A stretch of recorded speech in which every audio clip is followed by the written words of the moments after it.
ഇത്രയും സീസണിലാണെങ്കിൽ ഇപ്പം ചെറിയ കണ്ടസ്റ്റൻസ് വന്നിട്ടുണ്ട്. ഒരു എനിക്ക് തോന്നുന്നു 20-21 വയസ്സൊക്കെ ഉള്ള ഒരുപാട് കണ്ടസ്റ്റൻസ് വന്നിട്ടുണ്ട്. പക്ഷേ അവരെയൊക്കെ വെച്ച് നോക്കുമ്പോൾ റെന നന്നായിട്ട് കളിക്കുന്നത്. പ്രസന്റേഷൻ വാസ് ഗുഡ് എന്ന് നമുക്ക് തോന്നി ആ കുട്ടി വന്നപ്പോ തോന്നി. പക്ഷെ ആ കൊച്ചിനെ കൊണ്ടൊന്നും പറ്റത്തില്ല, അതിനെ കൊണ്ടൊന്നും പറ്റില്ല. അപ്പം റെന ഒരു ഫൈനൽ ഫൈനൽ പോലും വരില്ല. ഞാൻ അതിനകത്ത് എഴുതി തരുന്നു. ഇനി വന്നാലും ഞാൻ മെഹറിനൊരു ഗിഫ്റ്റ് വാങ്ങിച്ച് അങ്ങോട്ട് തരും. കാണാം. കാരണം നമ്മൾ ഇപ്പം എനിക്ക് തോന്നുന്നു 26ാമത്തെ ദിവസം 27ാമത്തെ ദിവസം എന്തോ അല്ലേ ആയിട്ടുള്ളൂ. നമുക്ക് പറയാലോ ഇപ്പൊ ഓരോ ഈ ചീവീടിന്റെ ശല്യം സഹിക്കാതെ ആളുകൾ പുറത്തിറക്കുന്ന ഒരു സംഭവമുണ്ട്. 48ാമത്തെ ദിവസം ദിയാസനെ സീസൺ 1 പുറത്താക്കിയിട്ടുണ്ടായിരുന്നു. നടക്കും, അത് ഉറപ്പാ. ഞാനാ പറയണത്, ഉറപ്പാണപ്പോ 48ാമത്തെ ദിവസത്തിനുള്ളിൽ ആ സൗണ്ട് ഉണ്ടായിരുന്നു. ഇനി ഈ സൗണ്ട് ആൾക്കാർക്ക് ഇഷ്ടമില്ലെന്നേ, സൗണ്ട് ഇഷ്ടമില്ല. അത് ഓട്ടോമാറ്റിക്കലി ദേഷ്യം വരുമ്പോ നമുക്ക് വരും ഇത്. പക്ഷെ അവളുടെ തന്നെ അത് എന്റേതാണെങ്കിൽ ഞാൻ എന്തെങ്കിലും മറ്റുള്ള വിഷയങ്ങളെങ്കിലും പറഞ്ഞാണ് കിടന്ന് അലറണമെന്നും ദേഷ്യപ്പെടുന്നെന്നൊക്കെ അറിയാം. ഇത് എന്തെന്നാണ് അനുമോളെ വീട്ടിൽ നിന്ന് ഉണ്ടെന്നാണ് അനുമോളെ വീട്ടിൽ നിന്ന് ഉണ്ടെന്നാണ് അനുമോൾക്ക് എന്തിനു വേണം അനുമോളെ പറ എനിക്ക് ഉണ്ടാക്കാൻ അറിയാം അനുമോളെ താ എന്തുവാ അതാ നിർത്തൂ. അനീഷാണെങ്കിൽ ഇതിനെക്കാട്ടിലും 1 2 3 4 5 6 7 8 9 10 1 2 3 4 5 6 7 8 9 10 ഇത് പിന്നെ സുഖമുണ്ട് കേൾക്കാൻ. ഇത് ഇത് പറ്റൂല. ഇത് എന്തുവാ ഇത്? ഇന്നലത്തെ അടി കാണുമായിരുന്നു കേട്ടോ. ഒരു സൈഡിൽ എവിടുന്നോ ആ ചീവീടിന്റെ സൗണ്ട്. ദയവ് ചെയ്ത് ബിഗ് ബോസ് ടീംസ്, ഒരു പ്രശ്നം അവിടെ നടക്കുമ്പോൾ നിങ്ങൾ ഇപ്പുറത്തെ റെനെ സംസാരിക്കണത് എടുത്ത് ഇട്ട് കളയരുത്. പറ്റണില്ല കേൾക്കാൻ, സഹിക്കാൻ പറ്റില്ല. അപ്പം ചേച്ചിയുടെ ഒരു ഗെയിമാണ് കൂട്ടുകാരി. ഫ്രണ്ട്സ് ആവാണെങ്കിൽ ഇപ്പൊ നമുക്ക് അതിന് ഇന്നൊരു ഇതൊക്കെ വേണം. റെനെ കിട്ടാത്തോണ്ടിട്ടാണ് ഞാൻ ഫ്രസ്ട്രേഷൻ നിന്റെ എന്റെ അടുത്ത് തീർത്തത്. ഇത് റെന പുറത്തിറങ്ങുമ്പോ നിങ്ങളൊരു ഇന്റർവ്യൂ എടുക്കുക. ഞാൻ ഉറപ്പായിട്ടും എനിക്ക് ബാക്കി വെച്ചേക്കണേ. ഇല്ല, ഞാൻ പറഞ്ഞല്ലോ 19 വയസ്സായ ഒരു കുട്ടി അതിൻ്റെ ഉള്ളിൽ എത്തിപ്പെട്ടതിന് ഞാൻ അംഗീകരിക്കുന്നു.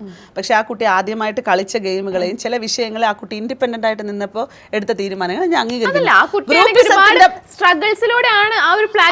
ഗ്രൂപ്പിസത്തിന്റെ ഭാഗമായിട്ട് മാനിപ്പുലേഷനും ഭയങ്കരമായിട്ട് വീണു പോകുന്ന ഒരു കൊച്ചാണ് അത്. കാരണം ആ കൊച്ചു അതിന്റെ ഏജിന്റെ പ്രശ്നം കൊണ്ട് തന്നെയാണ് അത് മാനിപ്പുലേഷൻ വീഴുന്നത്. കാരണം ഞങ്ങളൊക്കെയും ആളുകൾ പറയണ കേട്ടിട്ടൊക്കെ പണിയെടുത്തിട്ടുണ്ട്. പക്ഷെ ഈ ആക്ടിവിറ്റി എന്ന് പറഞ്ഞാൽ ട്രിഗറിങ് അല്ല ചെയ്യുന്നത്, ഇറിറ്റേഷൻ, മറ്റേ ബുദ്ധിമുട്ടിക്കലില്ലേ എന്തായാലും പറയണത്. നീയായിട്ട് പ്രശ്നം ഉണ്ടെന്നുണ്ടെങ്കിൽ അവന് അത് നോവരുത്. അപ്പൊ എവിടെ ആയിരിക്കണം ആ പ്രശ്നം നടക്കേണ്ടത്? ഞാനും നീയും മാത്രമായിരിക്കണം. ഇവിടെ നീ ഇരിക്കുന്നിടത്ത് ഞാനും നീയും സംസാരിക്കുമ്പോൾ അവിടെ പ്രശ്നമാണുണ്ട്. അതെന്തുകൊണ്ടാണെന്നറിയാവോ? ഈ ചീവിയുടെ ഒച്ച, അതാണ് പ്രശ്നം. ഓക്കെ, അപ്പൊ ഇപ്പം വൈൽഡ് കാർഡ്സ് കേറാൻ പോവാണ്. അപ്പൊ വൈൽഡ് കാർഡ്സ് കേറുമ്പോ ഈ ഗെയിം ആണെങ്കിൽ ഒന്ന് ഇതാവുമെന്ന് ചേച്ചിക്ക് തോന്നുന്നുണ്ടോ?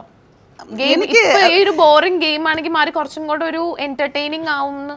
ഞാൻ ഇതുവരെയുള്ള സീസണുകളിൽ ഒരു ഗെയിം ചേഞ്ച് എന്ന് പറയുന്ന ഒരു സംഭവം ചെയ്യാൻ സാധിച്ചിട്ടുള്ളത് റിയാസിൻ്റെ വരവോട് കൂടിയുള്ള സീസൺ 4 ആയിരുന്നു.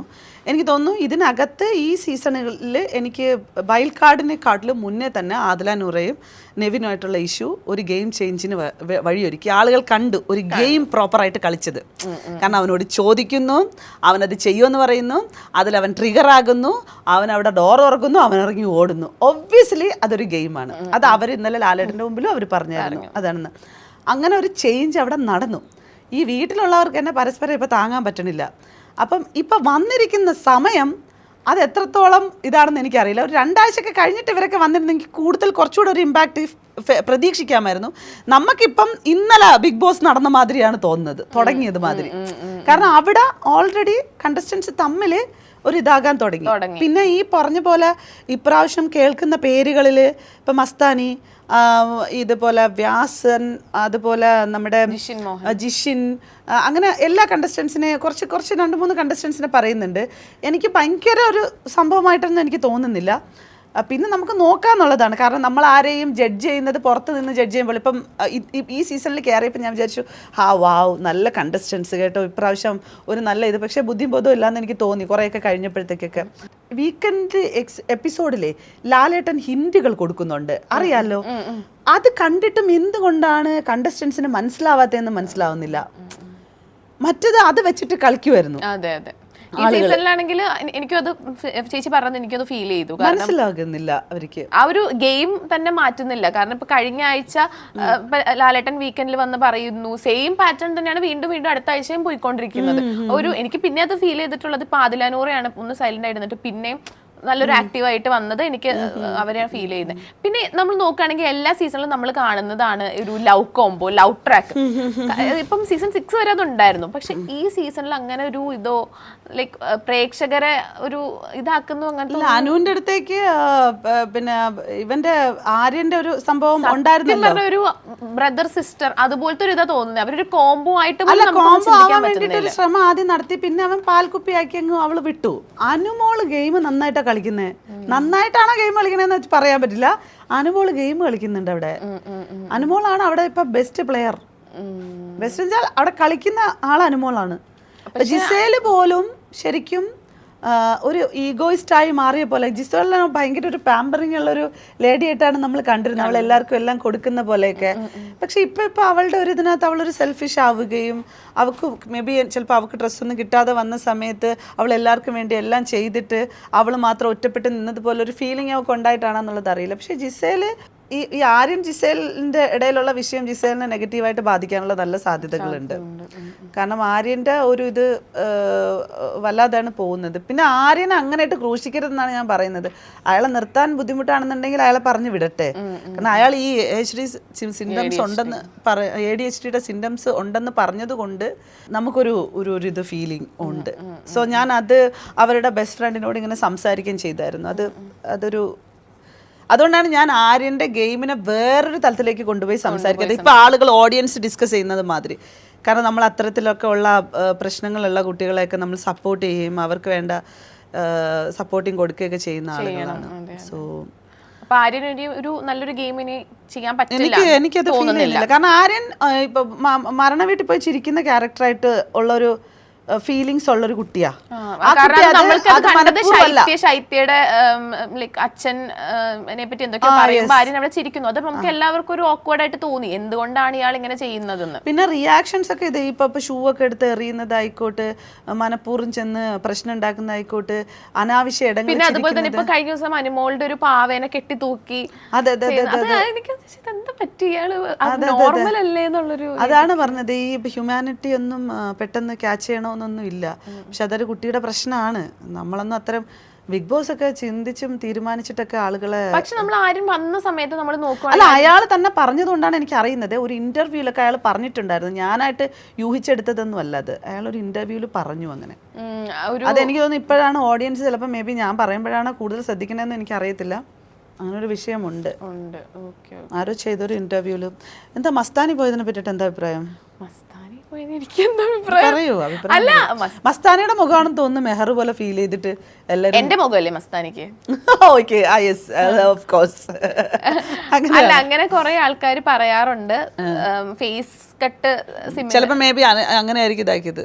മെഹർ പോണമായിരുന്നു. എന്നിട്ട് അവിടെ ചെന്നിരുന്ന് കുറെ കരഞ്ഞ്. ഞാൻ കരയത്തൊന്നുമില്ല. പിന്നെ മൂഡ് പിടിച്ചിട്ടാണ് മെഹർ ഇരിക്കുന്നത്. പാമ്പറിംഗ് മൂഡാണെന്ന് വെച്ചാൽ പക്ഷെ നമ്മള് പെട്ടെന്ന് കരയുന്ന ആൾക്കാരാവണമെന്നില്ലല്ലോ. അങ്ങനെയാണോ? ആ, നമ്മള് ഇപ്പൊ നമുക്കൊരു കരയിപ്പിക്കട്ടെ മെഹറെ നിന്നെ. ചാലഞ്ച് കരയിപ്പിക്കോ?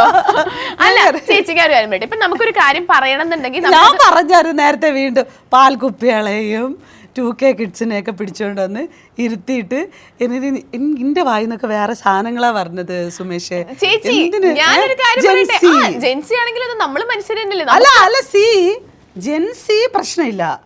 എനിക്ക് ജെൻസീസിനെ ഇഷ്ടമാണ്. എൻ്റെ മോൻ എന്നെ കൊന്നു കളയും ഞാനിപ്പോൾ പോയിട്ട് ജെൻസീനെ അപമാനിച്ചു എന്ന് പറയുന്നത്.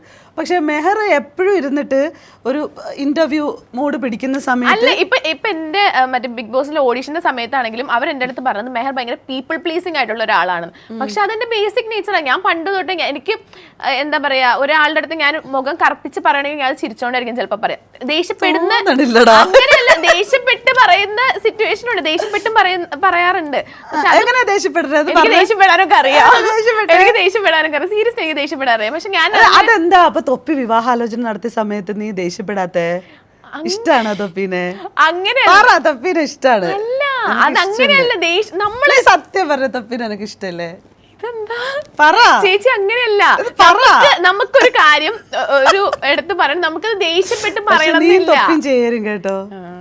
തൊപ്പി ഭയങ്കര കൈൻഡ് ഹാർട്ടഡ് പേഴ്സൺ ആണ്. അവനെ ഇപ്പൊ ഒരാൾ സ്നേഹിക്കാനൊക്കെ ഉണ്ടെങ്കിൽ തൊപ്പി നല്ലൊരാളാണ്. നല്ല എന്താ പറയാ, ഇപ്പൊ തൊപ്പിയുടെ വീട്ടിൽ തന്നെ ചെയ്യണ. ഞാൻ മെഹറിനെ ഈ ലേറ്റസ്റ്റ് അധികം ഇങ്ങനെ തൊപ്പിയുടെ കൂടെ കണ്ടതുകൊണ്ട് മെഹർ ഭയങ്കര ഷൈ ആവുന്നു. തൊപ്പി വീഡിയോ കോളിലൊക്കെ വരുന്ന സംസാരിക്കുമ്പോ ഞാൻ വീഡിയോ വേണമെങ്കിൽ വിഷ്വൽസ് എടുത്ത് കാണിച്ചു. വേണ്ട, ഇഷ്ടമാണോ തൊപ്പി? പാവം ചെറുക്കനാ. തൊപ്പി എന്നെ നല്ല ഫ്രണ്ടാണ്. അതിൽ കൂടുതൽ വേറൊരു ഇതോ അതൊന്നും ഇല്ല. തൊപ്പി നല്ലൊരു ഫ്രണ്ടാണ്. അതിൽ കൂടുതൽ ഞാനും ചിന്തിച്ചിട്ടില്ല, തൊപ്പിയും ചിന്തിച്ചിട്ടില്ല. തൊപ്പി നിനക്ക് വേണ്ടി ഞാൻ കല്യാണം ആലോചിച്ചെന്നൊന്നും വിചാരിക്കല്ലേ. ഞാൻ കണ്ടത് തൊട്ടിട്ട് ചോദിച്ചെന്നുള്ളൂ. ചിലപ്പോ തൊപ്പി ഇരുന്ന് മറ്റേ അവന്റെ ഇതുണ്ടല്ലോ, എന്താ തൊപ്പി ഇപ്പൊ കഴിഞ്ഞ ദിവസം ലൈവില് പറഞ്ഞു എന്നെ പെങ്ങളായിട്ടാ കാണുന്നതെന്ന് പറഞ്ഞു. അങ്ങനെ പറഞ്ഞോ? അയ്യോ, അങ്ങനെ പറഞ്ഞോ? തൊപ്പി എന്തിനാ തൊപ്പി? എല്ലാവർക്കും ഇഷ്ടമായിരുന്നു തൊപ്പി. നിങ്ങൾ രണ്ടുപേരും ഞാൻ ലൈവ് സ്ട്രീമിങ്ങിലൊക്കെ വെച്ചിട്ട് മൈ ഗോഡ്, ഞാൻ ഇടയ്ക്കിടയ്ക്കൊക്കെ ഇങ്ങനെ കാണലുണ്ട്. നിങ്ങൾ ഇങ്ങനെ വരുന്നത് ലൈവിലൊക്കെ നിങ്ങളെ കട്ട്സ് ഒക്കെ എടുത്ത് എനിക്ക് ഇഷ്ടമാണ്. എനിക്ക് ഈ ലേറ്റസ്റ്റ് തൊപ്പി മറ്റേ പച്ചയും ചുവന്ന ഒക്കെ എടുത്തിട്ട് അവരാധിച്ചത് ഭയങ്കര എനിക്ക് ഇഷ്ടപ്പെട്ടു. അവൻ ആ ഫോൺ എറിഞ്ഞ് പൊട്ടിച്ച് പഞ്ചറാക്കിയിട്ട് കയറി പോകാനുള്ളതായിരുന്നു. ഞാൻ അങ്ങനെ പറയാം. ചില സാഹചര്യങ്ങളിൽ ഇപ്പം അവരൊക്കെ ചെയ്യുന്ന ആക്ടിവിറ്റികളിൽ കുറേ സാധനങ്ങൾ ആളുകളെയൊക്കെ ഇപ്പം ഹെൽപ്പ് ചെയ്യുന്നുണ്ട്. ആദ്യമൊന്നും എനിക്ക് ഇഷ്ടമേ അല്ലായിരുന്നു. ഇവൻ എന്താ കാണിക്കണമെന്നുള്ളതായിരുന്നു. പക്ഷെ ഇപ്പം അവൻ കുറേ മനുഷ്യരെ ഹെൽപ്പ് ചെയ്യുന്നു, കുറേ ആൾക്കാർ. അതുകൊണ്ട് എനിക്ക് നല്ല റെസ്പെക്ട് ഉള്ള ആളാണ്. കാരണം പക്ഷേ നിങ്ങൾ തമ്മിൽ ലവാ? നിങ്ങൾ തമ്മിൽ ലവാ? ചേച്ചി പഠിത്ത നീല ഞാൻ ഒരു കാര്യം ചോദിക്കട്ടെ, ഒരു തമ്മിൽ ഇഷ്ടമാണെന്ന് ചോദിക്കുന്നത് നീല അങ്ങനെയല്ല. നമുക്കൊക്കെ ഭയങ്കര ഇഷ്ടം തൊപ്പിയും മെഹറും ഒരുമിക്കണമെന്നുള്ളവർ കമന്റ് ചെയ്യൂ. റെസ്പോണ്ട് റിയാക്ഷൻ ഇല്ല അവക്ക്. അവളങ്ങ് ഇരിക്കുക. ഇടയ്ക്കൊരു ഞാൻ പറഞ്ഞല്ലോ, നമുക്കിപ്പം ഒരു കാര്യം പറയണമെങ്കിൽ ഞാൻ പറഞ്ഞില്ല, ഞാൻ എപ്പോഴും എന്റെ മുഖം എപ്പോഴും ചിരിച്ചിട്ടുള്ള മുഖമാണ്. അതിന്റെ ചിരിച്ചിട്ടല്ല. അല്ലല്ല, ഞാൻ വരുമ്പോ ഒരു ശൈയും ഒരു നാണോ ഐ ലവ് യു എന്നൊക്കെ പറഞ്ഞായിരുന്നില്ല തൊപ്പി? ഇല്ല, എന്റെ അടുത്ത് പറഞ്ഞില്ല. ഇഷ്ടാണെന്ന് പറഞ്ഞായിരുന്നു. അത് തൊപ്പി തന്നെ പറയുന്നുണ്ട്. അതൊരു ചലഞ്ച് ആയിരുന്നു. അത് കിട്ടിയ അവസരം തൊപ്പിയൊക്കെ ചാറ്റ് പറഞ്ഞപ്പോ പ്രപ്പോസ് ചെയ്തു. അത് പിറ്റേ ദിവസം തന്നെ തൊപ്പി മറ്റേ സ്ക്രിപ്റ്റഡ് ആയിരുന്നു എന്ന് പറഞ്ഞല്ലോ. അത് പക്ഷെ ചേർച്ചയുണ്ട്, നല്ല രസമുണ്ട്.